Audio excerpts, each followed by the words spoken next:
আসসালামু আলাইকুম। আমি মোহাম্মদ নাসির উদ্দিন, সদস্য সচিব, কুমিল্লা বাঁচাও মঞ্চ, কুমিল্লা মহানগর।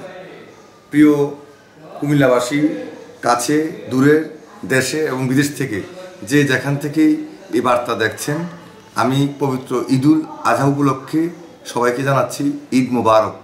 আসুন এই কুরবানির ঈদে কুরবানির পশুর সাথে সাথে আমাদের মনের পশুকেও কুরবানি করি।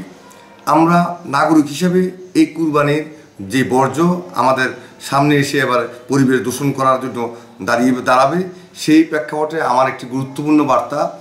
আমরা মানুষ হিসাবে আমরা সচেতন হই এবং কুমিল্লা সিটি কর্পোরেশন সহ সকল সরকারি সংস্থা যারা এই কাজে দায়িত্বে নিয়োজিত থাকবেন, আপনাদের সকলের নিকট অনুরোধ, আপনারা দয়া করে দায়িত্বশীল হন এবং পেশাদারী আচরণ করুন।